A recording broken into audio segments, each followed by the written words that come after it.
The British Army were over in mainland Europe, and little Bonnie Charlie was like, this is a perfect time for me to go and try and take them over.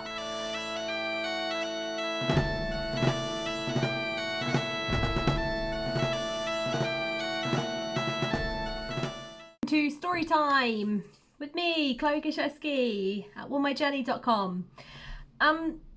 I thought I'd try something a little bit different this time because we have just been to Scotland for a lovely getaway. We did a road trip of Inverness.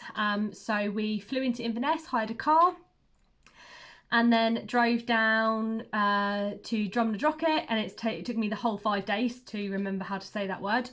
Down to DRUMNADROCHIT, stayed there for the night, and then we went down to Fort Augustus, Fort William, and then drove up to Aviemore. We had a night there, and then we drove back to Inverness for 2 nights and just did some exploring. So it's amazing. We had the car, the roads are so nice to drive on, the people are super friendly, really hospitable. It was just a really nice time.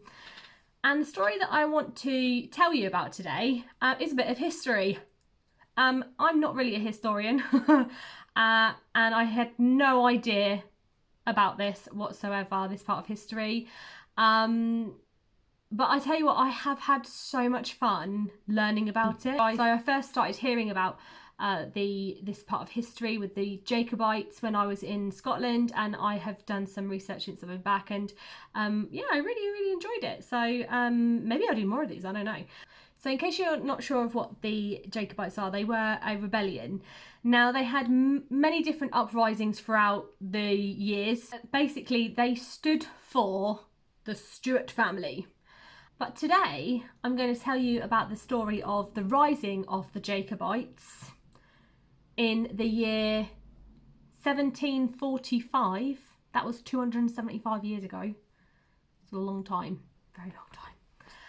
It's got nothing to do with Braveheart or Mel Gibson, so I've come to learn. I know that there'll be Scottish people going, "You idiot!" But you know, I just didn't know about it. But I'm so glad I know now, and I'm so glad that I don't think that it's the same thing. Always something new that you can learn throughout your life. The rising of the Jacobites in 1745 was an attempt by Charles Edward Stuart, also known as Bonnie Prince Charlie. So evidently he was young, good looking, bilingual, athletic, with a bit of a bad boy streak, tendency to be a rebellion. So he sounds right up my street, certainly would have joined that rebellion. But he was basically trying to regain the throne for his Daddy James, who was there's so many. This man has so many names. James Francis Edward Stuart. It's a lot. It's greedy. I only have 2. I don't even have a middle name. I don't know why. So basically, to break it down, the British Army at the time were over in mainland Europe. So there was a bit of a to-do going on over there because some of the other countries, France included, were basically trying to take the throne from Mary Theresa, who was the reigning queen of Austria, which was then called Habsburg. I should probably research that. And basically the British had got involved, and we were like, you know what, stop trying to take her throne from her, we're going to take her side. King George was like, to the rescue, go and save her, Mary Theresa. So off the Brits went to go and kind of back her up. I don't know how that ended. That's another thing. I don't know that she was particularly happy with us after that. Again, that's a different story and would require more research from me. So Charles was trying to regain the British throne. The British Army were over in mainland Europe, and little Bonnie Charlie was like, this is a perfect time for me to go and try and take him over. So what he done is, I believe he was in France, and he was like, oh, French, come with me, come and this is a good time. And the French were like, no, we're like attacking over there, we're not getting involved. So he came over back to Scotland and he raised the Jacobites himself, and he funded the rising, the war, the rebellion, whatever it was, which is a little bit shady because I'm like, well, where did he get the money from? I believe there was some Irish that maybe took sides, that were for the Stuart family being the reigning heirs, the rightful heirs to the throne, or whatever it is that you say. We don't really talk much about that sort of stuff, do we? Because we've just got the nanny queen, and that's pretty much it. Nobody even challenges that. So here's an interesting fact about the name Jacobites as well. Jacobites comes from the Latin word Jacobus. Well, I don't know how they changed Jacobus into Jacobites. Maybe it's the accent, I don't know. Bonnie Charlie, he comes back to Scotland, gets the Jacobites together, and at first, surprisingly, it looked like a bit of a success. He had the support of so many of the Scottish Highland clan, so much so that they managed to work their way down, capture Edinburgh, and then get down as far as Derby before they had to retreat. So they'd got down to as far as Derby, and I think what he was hoping was that he would get that far down and the French would be like, oh, he's doing really, like, we need to get involved in this, let's send our men over, let's take over. I mean, could you imagine if that had happened, like what it would be like now? Would we be France or would we be Scotland? So I think he was hoping that they were going to come back and save the day, and that also more of the English would get involved. But I think by the time they got to Derby, they realised the French weren't coming, and there was quite a lot of the English. They were struggling to get some of the English on board with their rebellion. So they retreated back up to the Highlands.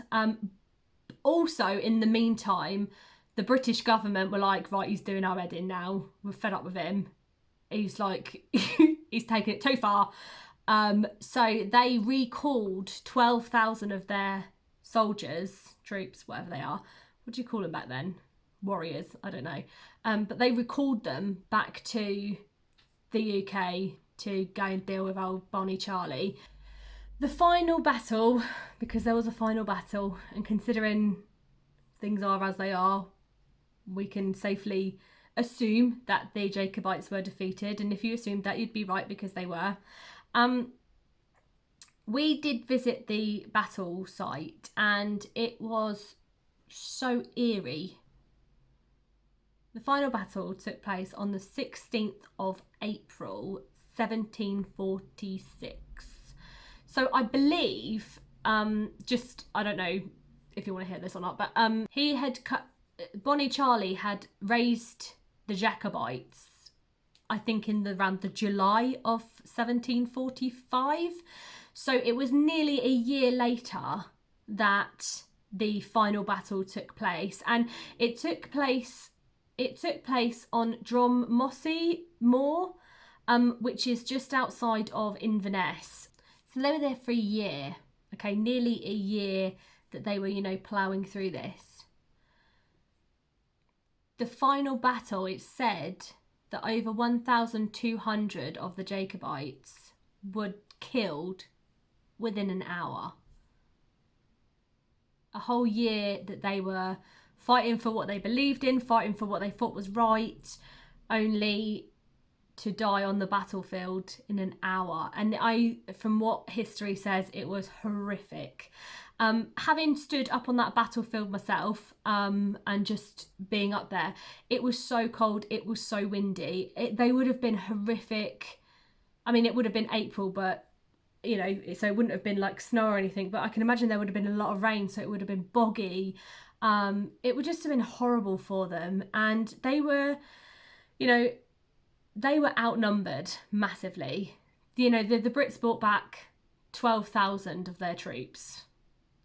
They were seriously outnumbered, and I think throughout a lot of the things that you might read, some people will say, oh, well, the Brits were like, they had guns and they were just much better army, and they were like really well strategically planned and things like that. And I don't personally think that that's the case at all. I think that they were just outnumbered, but unfortunately, you might see some things where they talk about it was the, you know, arrogance of Charles. He was, you know, his ego was leading him. He chose a stupid place. He was out of his mind. Nobody knows why he chose that place. But from what other sources say, actually there was a few different potential places that they wanted to have the battle, but they just, none of them seemed like they were good enough, like that they were appropriate enough. The ground was too wet or something like that, or they couldn't get the right protection to cover the road into Inverness and they'd lose it, and you know, so basically, and they chose this place, but the actual open field, I believe they didn't necessarily choose that, it just happened that way. I think the actual place that they wanted to have the battle take place, it just didn't happen. I don't know why that would have been. You just kind of get that feeling up there that you're just like, it's, you can kind of, I don't want to say you can feel death, but you can kind of feel like something horrible happened there.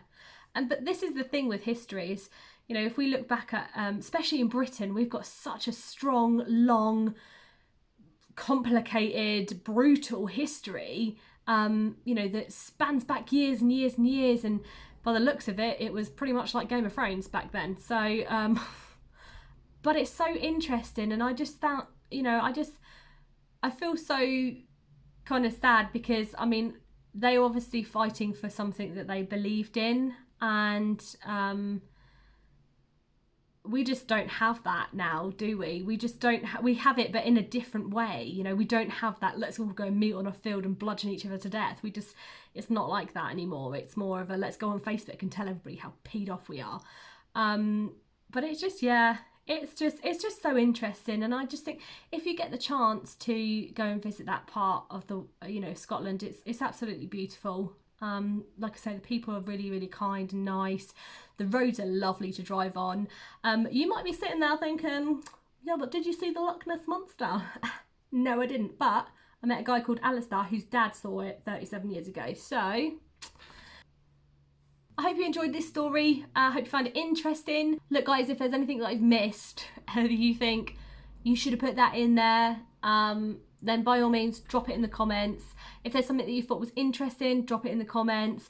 If you have been to that area, or you can recommend any other places in Scotland that you think that I should visit, then just let me know, because I am always up for hearing about the best places to go and see, because that really was an amazing trip.